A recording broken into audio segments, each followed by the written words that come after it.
Okay, this is a drippy day for me here. This is the lid to my two-part polyurethane foam core mold for the TreeSaucer. Came out beautifully.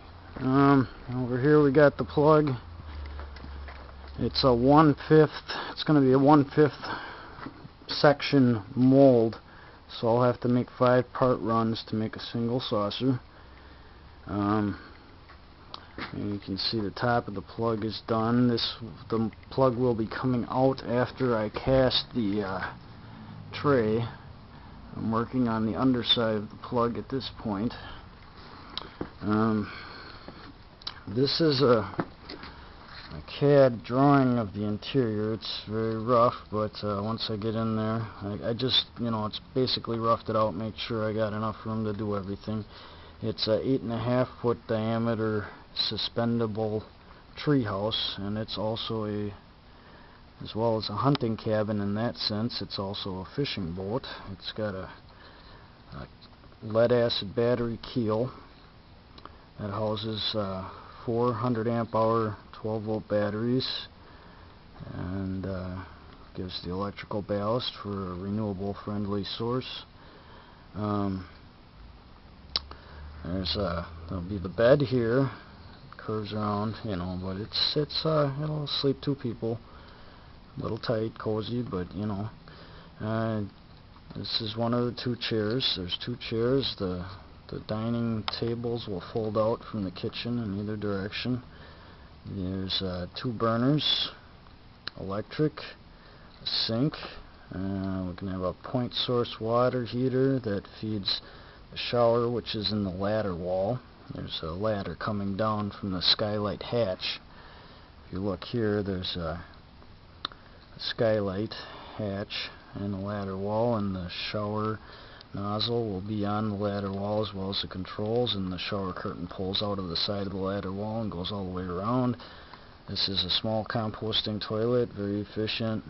It's also the driving force behind the ventilation system, which runs through a heat exchanger. All the dishes will be on this back wall of the cabinet here, and that'll have its own drain back into the sink drain, so they can all be rinsed after you wash them and set them, and that's actually where they go. There's no cabinet for the dishes. They just sit in their own rack. Then you got a 3-foot diameter floor here. It's enough for 2 people to dance if they want to. And I'm thinking about putting a single small porthole on the fore end of the craft for when it's in the water. Otherwise, the only light source is the sky hatch, which is a skylight and entry-exit hatch on top. It also has a deck area that you can sit on nicely. Your feet can hook in these rungs. There will be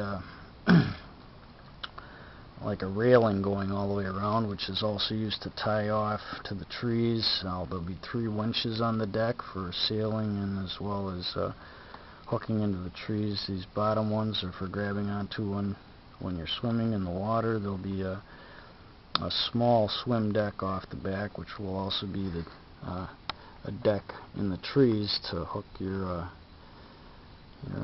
access ways to. Yeah, basically continuing in the footsteps of Mr. Tom Chudley of Free Spirit Spheres. I worked with him for a while and kind of came up with my own smaller version. It's an 8.5 foot trailerable, so it can also be used as a camper. It's a camper, fishing boat, tree stand, hunting cabin combination. Very efficient dwelling. Thank you.